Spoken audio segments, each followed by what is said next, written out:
morning, everyone. Thank you for joining me here today. I'm so glad to have you here.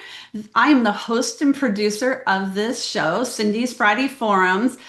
I am coming to you from sunny, beautiful Central California.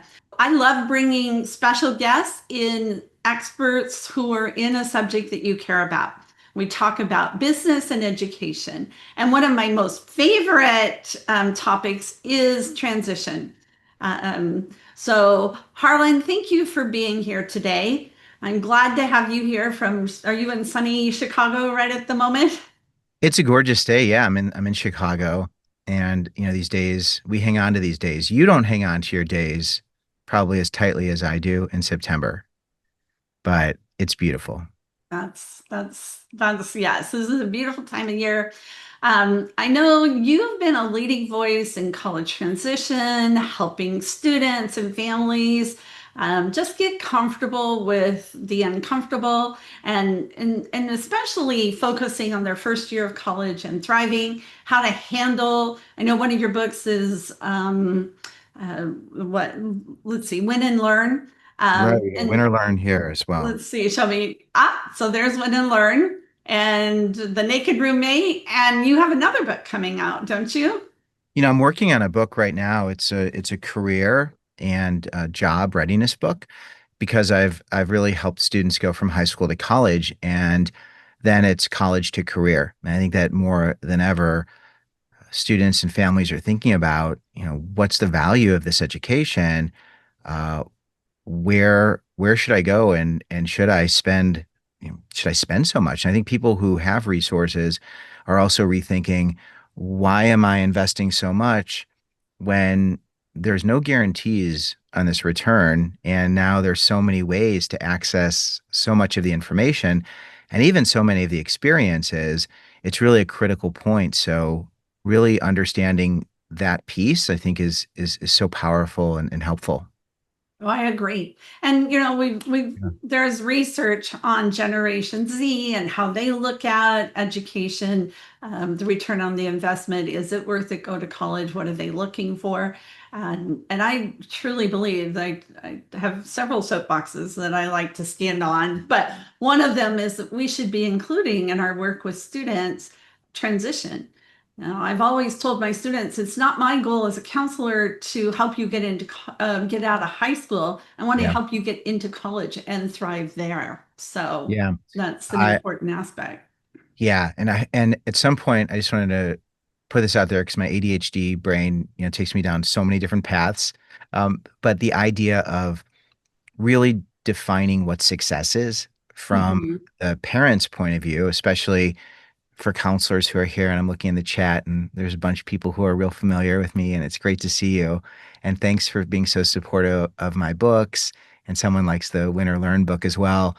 That question of what is success and what are those expectations? Because I firmly believe, like, we need to meet parents and students where they are. Mhm. Where they are is panicked and worried and looking at college through a lens of scarcity and fear. Mhm. And I can tell them everything's going to be okay, and I can tell them it doesn't matter where you go, it's what you do. But that's not really going to resonate with them at certain points. So I've really adjusted how I've approached this, and I really want your student to get into the best school. Like, that's important to me. And if the best school is the one that they've been dreaming of, and the best school is the one that has the coolest bumper sticker, and the best school is the one that's also going to help your student, and talking to students is going to help you to find community, to connect with people who care about you, to have access to research opportunities, Mhm. to find mentors who can lead you to internships, and ultimately find a job that aligns with your interests. Man, that would be great. So let's work together to not just get you into the school that has the lowest acceptance rate. Right. Let's work to really reimagine how we approach this. And that's like, okay, I'm going to meet them where they are. And I'm going to then take them to this other place so they can be like, wow, that's actually really interesting. And I'm open to hearing that because, you're speaking my language. So how did you get started on this? How did this become a passion for you, Harlan? Well, it started with going to the University of Wisconsin in Madison back when I started college, and I thought it was going to be a great experience. I'm the youngest of three kids. My oldest brother's 8 years older. My other brother's 5 years older. And I got there and I really struggled. And I should, also, I should have known because my transition from middle school to high school was horrendous. Like it was transitions have historically been bumpy for me. And I was not diagnosed with ADHD until like formally like last year. And the emotional regulation, the unpredictability, usually, I get an A or an F. Mhm. That's how I operate. And when I get an A, I think it's a miracle. And when I get an F, I think that's who I am. So I was set up to feel like I wasn't good enough, but to be an overachiever, which Mhm. it's fascinating when I look back at this journey because I'm smart, I'm capable. I've had a lot of therapy. So I know I'm more than enough. But at that time, going to college, going to Wisconsin, struggled, didn't get along with you know with a lot of people. My roommate wasn't my best friend. Coincidentally, or I don't know if it be coincidentally or incidentally, my freshman year roommate, I did a podcast with Scott Lasky. He reached out to me last year. Oh, My roommate who wow. moved out after 3 weeks because his daughter was having some challenges and his wife got all these books and he wasn't aware of what I was doing. Right. Put it together, and about 3 weeks in, he like started reading with the parent books. There's a Naked Roommate for Parents Only, where I share a little more of my story. And he's like, "Wait, Harlan Cohen, Wisconsin." He's like, "Oh my gosh, I'm the roommate." And then he reached He out to was me. the naked roommate? Well, he was the first roommate who moved out. What he later shared with me is he was at Wisconsin. His family was in turmoil because his oldest brother was diagnosed with schizophrenia when he was a junior in high school. He went to college really to just kind of escape. And he wasn't really looking for the same things because he really liked to get high. And we talked a lot about this. And that's not what I did. And he moved out. And I was upset because my roommate was supposed to be my friend. And Mhm. we're friends now, which is really cool. It's wild.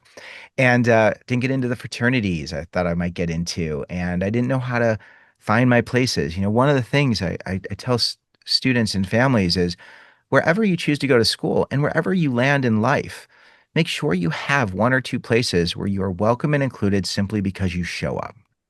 Right. Simply because you show up, because we're more isolated, we don't know how to find community. And when we depend on other people to be the ones to include us, we set ourselves up to be excluded and disappointed and feel very alone. So Wisconsin was brutal for me. I ended up transferring to Indiana. My second semester at Wisconsin was actually good because what happened is, and this is another trick I share with families, is when I stopped requiring people to like me and include me, I Mhm. started to really focus on who I liked and what I found interesting because no one was required to do anything other than what they did. And releasing other people of requirements that are unfair to place on people really Mhm. gave me it gave me agency and it allowed me to decide who I wanted to be around because I wanted to be around them. And if they rejected me, it wasn't so painful. Um, I decided to transfer to Indiana University because I wanted a do-over. And I went to IU and it was hard. I had a fraternity that my brothers were in, so I was included no matter what. So I was a legacy. I made sure of that. I had friends, but it was hard. And I'll just fast forward to my senior year. I wrote an advice column called Help Me Harlan. And after getting an internship with The Tonight Show, a writer wrote advice. I thought that was a great idea. Went back to the Indiana Daily Student, started to write this advice. And then at first I was kind of like a smartass. And then people started to ask me real questions and I started to research them. And what I recognize, Cindy, is there are so many students who are struggling. There's Mhm. so many students who don't know how hard it is to navigate change. This was before, cell phones. Date Mhm. myself. I mean, it was so isolating, and we figured out ways to get through it. And now those same issues are happening year after year. We know so many students are struggling, and we know parents are more connected than ever before, but parents don't understand what's normal. The students don't understand what's normal. There are so many ways to, go off the rails. And colleges are more focused on getting students in than what happens once they're there. And it's a critical part of life. So I focused on transitions to help students and parents to understand what's coming their way so they can be prepared, so they can identify people and places and be patient while working through the natural discomfort that comes with change. Mhm. That is key. It's because so often we as parents or as students think, oh, it's, I get into college, especially if I get into my dream college, I've made it, I've arrived, everything's going to be this rosy. I'm going to walk down the yellow brick road and everything's going to be great. And then they find out that it's not. And, especially over the last few years, we've seen such an increase in mental health um, you know, challenges. It's almost a mental health crisis for not only high school students, but college students, teenagers in general. So they Yeah. get there and this myth is not true, and they can get hit really, really hard. So I want to go back to some of the things that you were talking about finding the people. You talk about three P's. What else goes along with that? Because if we can help prepare students and give them those tools and understanding so that they have that resilience to be able to look for things, what are those tools or things that we need to give them? Yeah, it's a great question. And I start with expectations. And Mhm. a lot of the problems we encounter are because there's a gap between expectations and reality. So, I call it the problem. So expectations are here, reality tends to be here, and this is the problem. My face is the problem.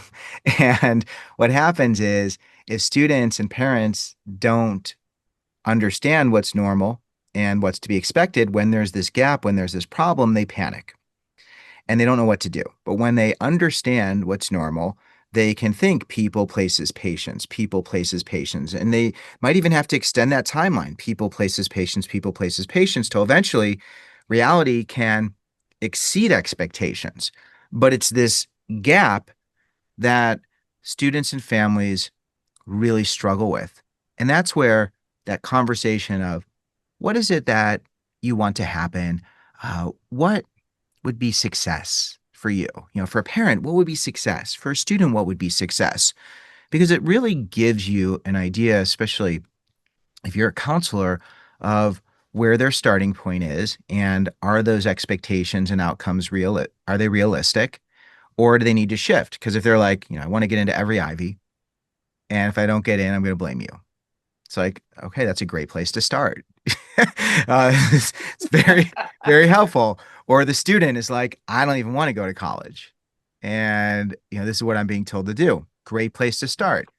Information, I try to use this expression. I use it, but there's room for interpretation. But information is not emotional. Information is data.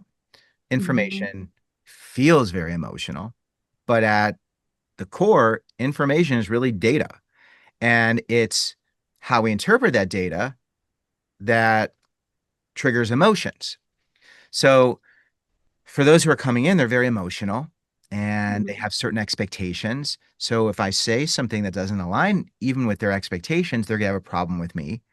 So how can I meet them where they are? Again, it's that meeting them where they are and understanding. And that's that listening of like, what would be success for you? And then once we can identify what success is, then we can start to think people, places, patience. And that's that formula. And in Win or Learn, I lay it out. I like strip it down to the bare bones. That the book's got double spaces and pictures, and I see even more people have shared that book. Yeah, Layla The gives it out as a grad present. And it's so easy to read, but it's this formula of what do I want, what makes you uncomfortable, people, places, patience. And the people part is, who are the people who could be in your corner, who have been there and done it, who understand what you want, who you can model how to get what you want. And when you need something, who are the people you can turn to? People on campus. And I break this down in the book, and I also break this down in my best first year coaching. You want to find people who you pay, people who you can ask or enlist, and people who volunteer. And it's finding the kindest people. And then it's places. Where are the places you can sweat, play, pray, live, learn, lead, love, and work? Sweat, play, pray, live, learn, lead, love, and work. And if we know what success means and we can help steer our families to certain schools where they're going to be able to find places where they can be supported and have expectations that are in alignment with reality, then they're going to be more patient and less focused on controlling their environments and have a plan on how to help themselves. So Mhm. that's how it works. That's how we work through this. I don't want to monopolize the whole conversation. I get so overstimulated because there's this other part that goes hand in hand. It's at transition. What is transition? Whoops, I'm fading away into the ether here. Let me make an adjustment here. See, I get so excited, I become like this ethereal. Now you totally faded away. I'll Yeah, be back. that's better. I'll be back. There you go. Okay. So yeah, and nothing really throws me anymore. I mean, it's like every day. So when it comes to transition, there are five areas of transition: social, emotional, physical, financial, and academic. So those are the five big areas of transition. And when we're talking to our families and talking to our students about what success is Mhm. and what it is they need and want, we really want to help them to understand which of these transitions are the most important to you. And then that gives us a starting point for people, places, and patience. So those early conversations where we can affirm what it is they want, but then also ask these questions of like, what's success? And, there are five big areas of transition. What would success look like in each of these areas? Which are most important to you? Okay. So now we can get a little bit deeper and be like, just so you know, uh, UPenn had an article the other day about Wharton and how they are eliminating multi interviews for clubs and organizations because they've accused them of hazing because they have to spend so much time. Because to be part of certain clubs and organizations, you have to interview twice and sometimes fill out an application. Plus, they only accept single percentage of students, a single percent of Wow. students. So if you're going to a highly competitive school and you're in an environment where fewer than 10% of students are going to get access to the things that are so important to you, Right.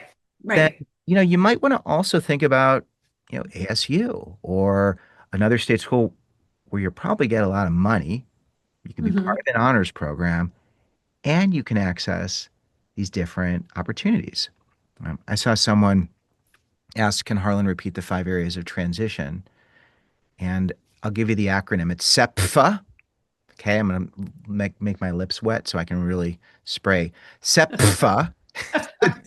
This is why it's the dumbest acronym, but it's helpful. Social. So the S is social, emotional, physical, financial, and academic. And to break this down further, I have a coaching program called Best First Year. And Best First Year is a coaching program for parents and students. And I think for anyone who's in higher ed, it is so incredibly helpful. In June, actually, I think it starts in July and August. I do 5 coaching sessions that break down each of the transitions.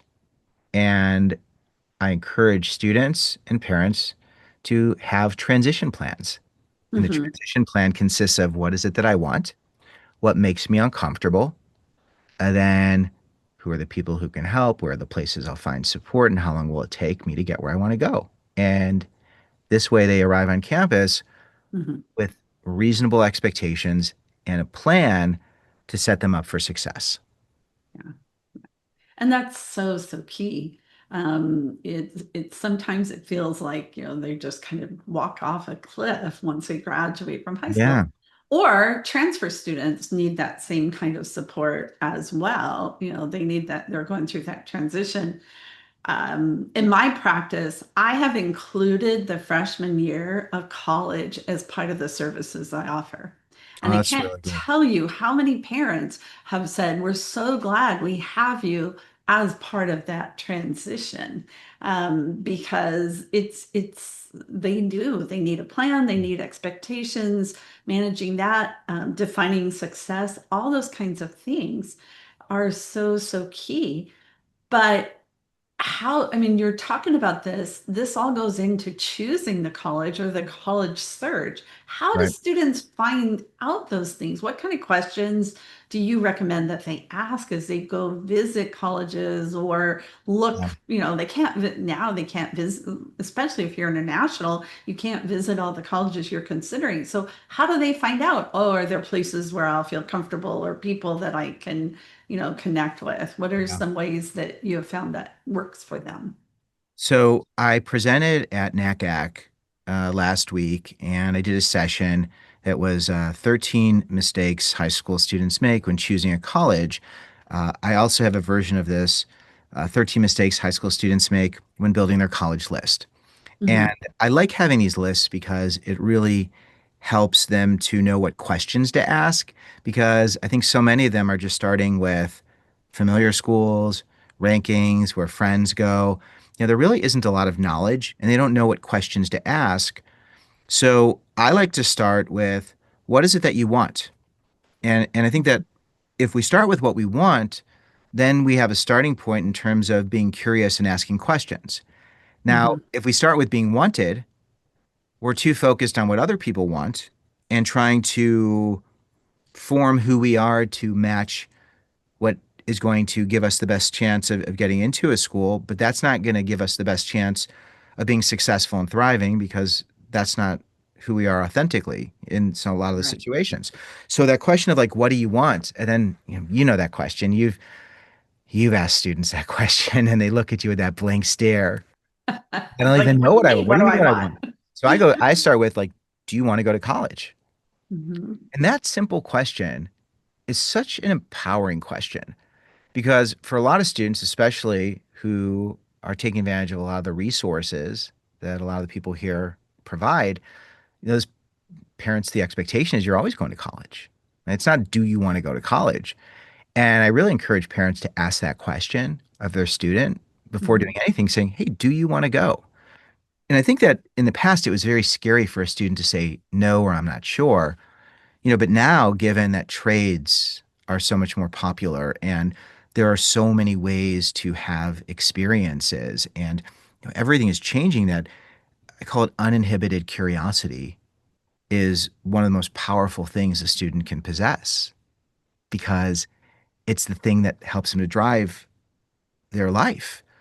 And want and uninhibited curiosity are so tied together, and so many students have been told what they should want, or Hmm. parents have told them what they want isn't a good thing to want or the right thing to want, that they need help learning how to flex their want muscle. So I like to just have students share things. This is such a great one. Did this the other day with a student. I do one-on-one coaching too. And Hmm. I said, what type of social media do you like? Like, what types of videos do you stop and watch?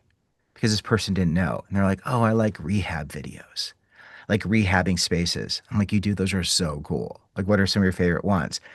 And then it was like rehab. Okay, well, real estate, interior decorating, being a contractor. And it was interesting because then another question I ask students is, do you want to be an employee? Do you want to be a manager? Or do you want to be an owner? Because that really helps them to identify who are the people they want to start to get to know. Because even in college, do you want to know the leaders? Do you want to know the people who run the departments? How can you find those mentors? But those simple questions, meeting students where they are, really help them to then think about what is it that I want. So Hmm. now, if they like concerts, if they like producing events, if they like kids, if they like puppies, it's like, what is their favorite food? Would they ever want to cook food? Like I have so much fun because there is no wrong answer. Right. And I'm a firm believer, and this is also part of the messaging with parents, and I can be any counselor's partner helping parents understand this. It's the student in today's world who can be curious, who can advocate for themselves, connect with people who do things they find interesting, and build relationships. Those are the students who are going to be wildly successful because Well, it's not having the perfect grades or being in the perfect Ivy school and where all the networks are, huh? networks now. are very easy to plug into. I've talked to so many students who have blindly reached out to people on LinkedIn. You know, and student attends a Mm-hmm. small private school in a state that doesn't have a lot of connections and no recruiters. And this student reached out on LinkedIn and was able to secure a banking internship. Most people rejected the student. And we haven't talked about rejection, and we need to talk about that because that's like Mm-hmm. the flux capacitor of my life and the centerpiece of which enables me to persevere. But students can reach out and plug in to these networks if they're really curious. You know, that's that uninhibited curiosity. You know, I want to reach out to people doing what I want to do, and I'm more excited about learning than I fear being judged. And that is a tough place to be for so many students. Mm-hmm. And what we find, and there's been a pushback, which is pretty unfair because some of the business leaders that I've talked to and entrepreneurs, they're not as interested in hiring people from these Ivy League schools, these highly selective schools, because they're more focused on getting people on their team who know how to work through problems. And Mm-hmm. when you are someone who is so good at getting the answer right, when we live in a world where there's so much disruption, so much unpredictability, you need people on your team who have practiced working through problems and understand how to work through new and uncomfortable situations, which so many high achievers, struggle with. A lot are great at it, which is the unfair part, because the schools are looking for some of those skill sets and character traits. A lot of these highly selective schools, but a student who is great at getting things wrong, like a student who goes to community college and gets a part-time job and finds mentors, then transfers to a university and jumps in, finding more opportunities, mentors, internships. Like that student, when they graduate, man, Mm-hmm. they shine so bright. I think they shine brighter than those high achieving students who have gone through a system of being recognized as being so exceptional. Mm-hmm. Yeah. Isn't that interesting pushback? I don't know if you've seen It that or is. heard that.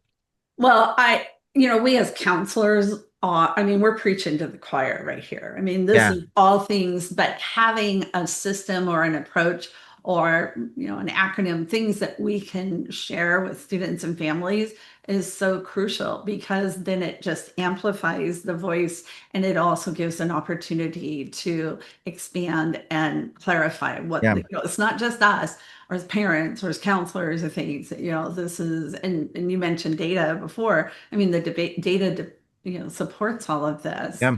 but going back to, I love that uninhibited curiosity because I think so often students, as they're going through education, they don't realize that they should be having fun, that they should enjoy learning, and what that so often it just becomes a grind for them. Yeah. And so helping them to understand and identify that curiosity is something is a treasure. It's a gift. It's what the colleges are looking for, and it's what's going to really propel them, because what I tell students, and we do, I mean, all of us do, we don't want them just to get a job. Right. We want them to have a career and have something that they're passionate about and love, and that's part of the opportunity. Let's go back to your comment about rejection, because that's the other thing that we Yeah. find as counselors. A lot of times as students go through this process of selecting colleges and applying to colleges, it's the very first time they face rejection. It's oftentimes the very first time they've been told no, especially Right. some of those very, very high achieving students. So tell us more about that, Harlan. Yeah. Life is full of so much rejection. And I'm convinced that understanding rejection, embracing rejection, being able to separate emotions from data, which rejection really tangles them all up, is a superpower. It really gives us the ability to move through the most difficult life situations. And I want to give everybody a trick. And when you're looking at college, and this is really why I've been so interested in the whole college piece, and this ties into rejection. If Hmm. you look at if you look at life and you look at change, what are some of the changes and really difficult experiences that we've all been through?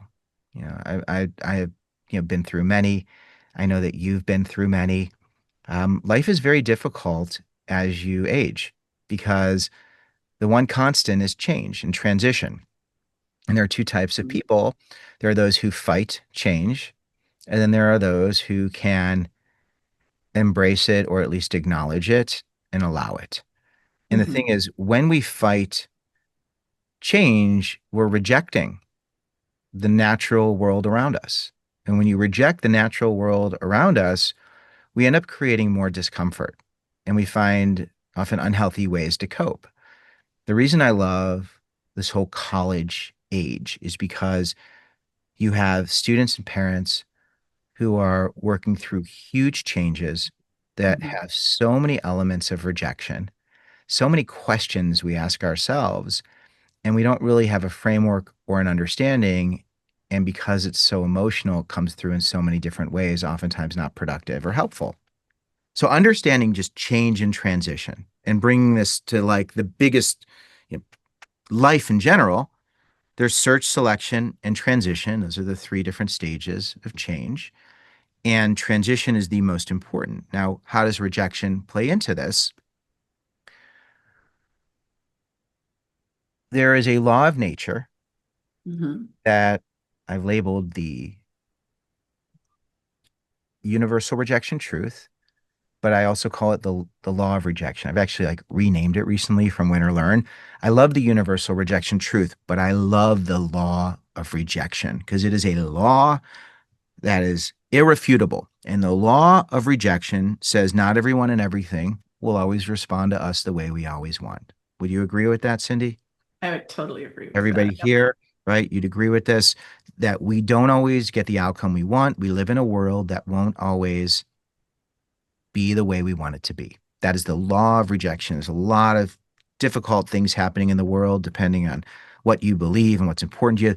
It's a law of rejection. There are things that I have to acknowledge that are not going to be the way I want them to always be, right? So this law is so important. The book Mindset Hmm. and the book Grit, those are two big books on resiliency. And I am convinced there is a missing piece. There's a missing part of this. And I think it's the most important part. And it's the law of rejection. Because when we don't get the outcome we want, without the law of rejection, we're faced with two questions. Am I the problem or are Hmm. you the problem? Right? Either you or me, you or me, you or me, you or me, you or me, until eventually I end up hating myself, hating other people, or I just give up. Right? And we see this with a lot of young people who really struggle, harm themselves, other people. But this is where the law of rejection is so powerful because when you don't get the outcome you want, you ask yourself, is it me? Is it someone or something else? Or is it the law of rejection? We just had a loss. Very good family friend passed away yesterday, and it's so awful. But this law of nature says that I can't live forever, and when the people we love are no longer there, that's a transition, and that's Hmm. hard, and that's how does the law of rejection impact us when we don't get what we want, when we want to get into a school that we've been dreaming about our whole lives and that school says no, that's a loss. That is painful. Yep. And if a student or a parent isn't aware of the law of rejection, when they don't get what they want, either you or me are the problem, the counselors, the educators. Right. But when you have the third way to go, is it me, is it someone or something else, or is it the law of rejection? Or could it be a combination? See, the law of rejection gives us the third place to go. And what's so Mhm. fascinating about the law of rejection is in order to process outcomes and ask those three questions, we really have to take an observer point of view. We can't really be in it. And when we're in it, it's very emotional. And that's where information and emotional become so tangled. But when we have the ability to observe, and this is where a counselor, a parent, a friend, a therapist, that person in our corner can really help us to work through this so that we can understand, is it me, is it someone or something else, or is it the law of rejection? With college admission, you can do everything right. And I get these students who go, I've wasted so much time. I feel like, such a Mhm. failure. Why did I do this? And it's like, dude, you did this because you needed to work as hard as you could so that you could get a lottery ticket. And then they get that lottery ticket. And if your number is pulled, great. And if it's not pulled, then don't go to Duke. Don't go to Yale. Don't go there. And you're going to have a spectacular life. And you probably won't have to spend as much. And you will have just as much success and an even better story. All right. Yeah. So there are only a certain number of spots, and there are so many different factors. So this is also something in terms of like setting up expectations with families and students. We're going to do everything we can to get you into all the schools that really interest and excite you. I just want you to know about, the law of rejection, also in Win or Learn. It's the universal rejection truth. And basically it says you could do everything right, be the best, the brightest, the most desirable, and not everyone will always respond the way you want. And I want you to know that you can always try to apply again. You can go to grad school there. You could become president of the university. Uh, it's just the law of nature, but we're going to do everything we can to give you the best shot.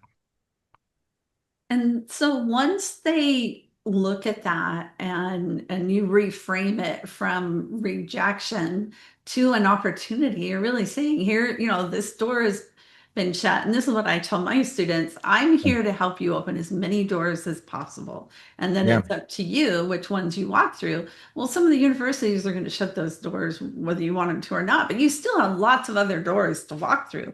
Yeah. And you are going to make it happen. You're going to make that opportunity for you.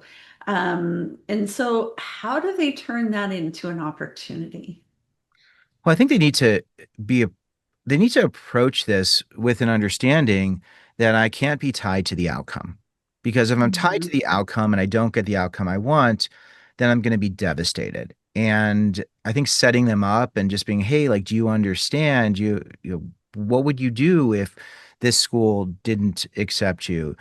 Let's, instead of looking at the schools, let's look at this through the lens of people, places, and patients. There are lots of different schools where you could do the things that you want to do and be around all of these wonderful people. So let's make sure that you have three dream schools or five dream schools. I think students who have one dream school are not engaged in this in a healthy way. Like you're the keeper of the dream. The school is just a place where you get to have these experiences. And we know there are lots of places. And if you are so stuck on this dream school, then you're letting someone take more ownership over your future than you. Like if that's so critical. And I think that Mhm. when people think about that and hear that, it really helps them to understand, options equal power. But emotion clouds our ability to be educated consumers who understand that we're going to be okay no matter what. And that's where, if you want to make it full circle, hey, if you know you're going to be okay no matter what, you are in control. You have all the power here. It's not the school, it's you. And those are things we can teach our students and our parents. And those are tools and resources and approaches that will last them not just through college. I mean, that's going to help them in their lives. We've got a few more minutes left. So as we're closing, what advice do you have for counselor? Like, what are three strategies that you would share with counselors that they can share with their students? Well, I think one strategy, and we started off the conversation with this, is really understanding what is it that your student wants and what is it Mhm. that your parent wants. I think supporting parents and really helping them to understand what this process is and what successful outcomes can be is really important. And that's where, I know counselors can only do so much. It's really where I can be a great partner to Mhm. fill that role, to help them to understand expectations. I think it's also important for counselors to really have a very clear philosophy, a clear understanding of why do you do this and what's most important to you. And I think communicating that up front is really crucial because expectations and outcomes and miscommunication, that can just take up so much time and energy, right, Cindy? Oh, absolutely. It's Absolutely. it can And be really brutal, right? mhm, And you want to make sure it's a really positive, wonderful experience. And then I think that the last part is, am I setting my students up to be successful in mhm, college? This is not just about getting in, and what am I doing? What am I doing within my professional capacity? And I think that that connection point from college to career, there's this area in between, which is college success, which unless you have a student who had an IEP or 504 or some challenge where there's been a problem, a lot of families don't think about that piece. And I think the way to help them to understand this is if the goal is an internship or a job or graduate school, in order to have access to those opportunities, the success piece is really important. And I'll give you one more little hack, and this is what I use as my benchmark for success. And when I'm uh-huh. coaching, and I have a coaching session on this as part of Best First Year too, and I'll hopefully have a chance to just explain what that is. But there's a session on the Gallup Purdue Index, and there are six different factors that contribute to successful outcomes. And for those who aren't familiar with the Gallup Purdue study, it was about 10 years ago. I had a conversation with John Pryor, who's one of the lead researchers on that study. I have a podcast on that. But there's six factors. Two of them involve having relationships with your professors. Somebody who makes you feel like you matter, somebody who can mentor you and take an interest, and then internships and having group projects. And those are the things that help students to be set up for success. So if you can incorporate some standards into how you define success and communicate that, then Mhm. that parent can also, or student, can also understand, that's success.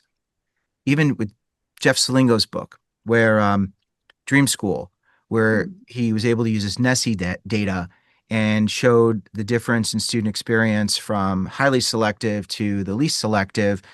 And in that range, most of those most of those statistics and most of those experiences were, there was no statistical difference. Right. Uh, Right.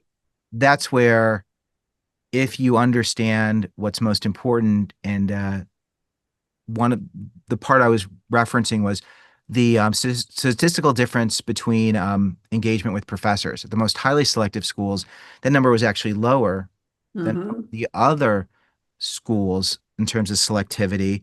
And two of the six benchmarks from the Gallup Purdue Index are connected to professors and Yeah. relationships. If you look, Mhm. if you look at MSU, I have a newsletter too. I put out every week or so. Michigan State University, in their state news, their college paper shared that because of cuts, there are fewer TAs, and they're sharing the impact of that. So if you have a school that has fewer teaching assistants, fewer PhD students, fewer people who can connect with students, is that school going to be as high on the list? Is that as much value? So that's how you can be able to communicate and get through to your families. And that's a great tie-in to using what are your managing expectations, what are you looking for, why are Yeah. you going to college, and here's the data to support um, what you're doing, and that is an excellent role that we can Yeah. have as counselors. So tell us a little bit more about your best first year. I know you're working on a new version of the Naked Roommate, and all of this is going to be in the show notes for the on my website as well. So I appreciate it. I'm especially excited here because in terms of what counselors do and educators do, you know, there is not enough time to focus on transition and success, college success. And that's the biggest complaint I get when talking to counselors is, We know it's really important, and we just don't have the capacity to do this. And also, parents and students are coming here looking for something else. So I'm the partner to help students and parents to understand what college success is. And, getting in is a really important part of it, but it's what happens once you're there. Mhm. And it's also what happens once you leave. So, Best First Year is my solution to help parents, to help students, to help counselors, to help educators, to inform students and parents from high school to college to career. And that's what Best First Year is. It's part coaching, it's part special events. There's a private Facebook group. The special events coincide with what stage families are in. And for example, 13 mistakes high school students make when building their college list. When a high school student enters and parent enters, they should watch that. And then Happy, Healthy, Almost Stress-Free College Planning is another one. And then I've got 17 things you need to do before going to college or the summer before college. So I have these special events that offer a great framework, sets Mhm. expectations, and gives students a starting point. Then I do coaching every 2 weeks, share some college news. At the end of the coaching session, there's live Q&A. I talked about professors for this last one, and the topics are universal, and they connect to whatever stage a student and a parent is in. And then there's that private Facebook group. So, uh, Best First Year can be used for counselors as part of their practice. I think every counselor should have this just for themselves because it's going to really inform you and help Mhm. you to have a really wonderful framework. And in addition to the in addition to the whole Best First Year program, uh, I have also the special events where families can access those special events for a reduced price if they just want to watch one or two of these. But for counselors, there's a couple ways to do it. One is they can get a bundle and they can include this as part of their practice. And what's wonderful is the parent side, it really shows them you care. And then, like you said, you do the transition coaching once they move on.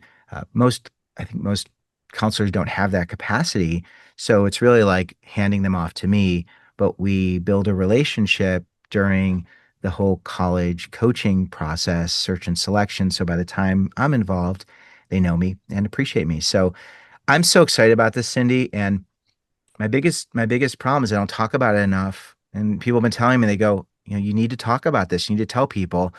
Been Mhm. over 9 years of work I've put into this. And every family that I've had go through this it is there's such a dramatic impact. And Oh yeah. so Yeah. appreciative. So that's it. It's kind of like my life work put in there. And I'm always o- I'm always open to feedback, and I'm doing a lot on the career piece. I'm working on a career book and a career project, and as part of Best First Year, there's going to be a career kickoff, internship and job risk taking experiment from January through the second week of March. So I'm going to tie in that risk taking component into Best First Year and then connect it to college and career. So I'm so excited.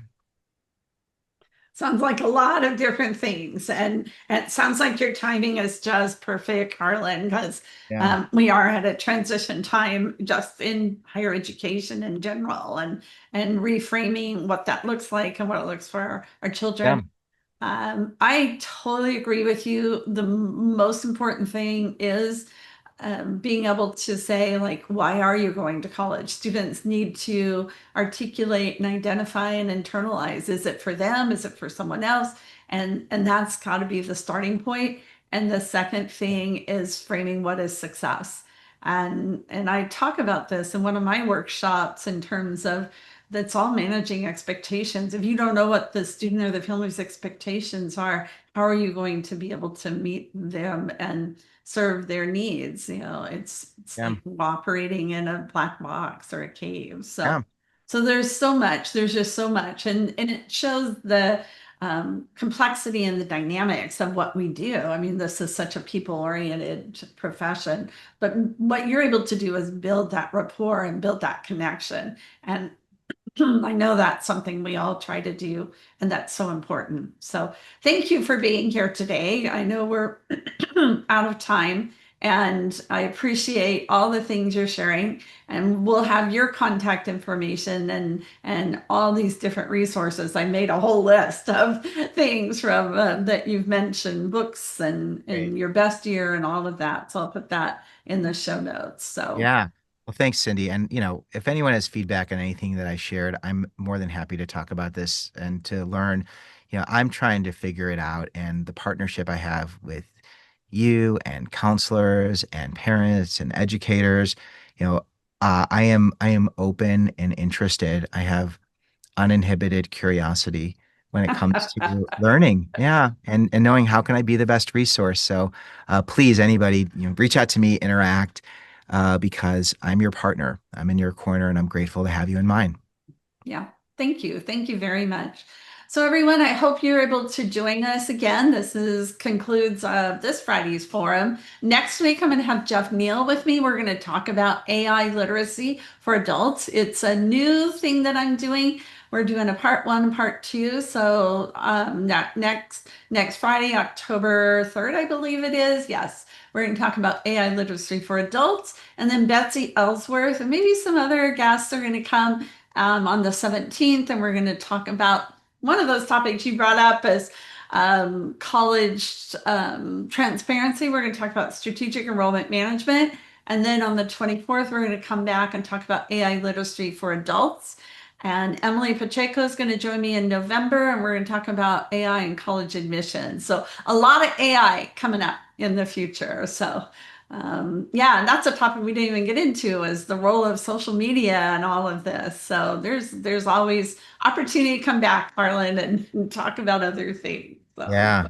That's great. Oh, my social media, you have to include that. I didn't even, it's over 1.7 million followers across different platforms. And for counselors, there's so many topics where there's so many great comments. And I only mention the number because I get so many people who interact, and that's the value. So you can really have your mhm. finger on the pulse of what's happening.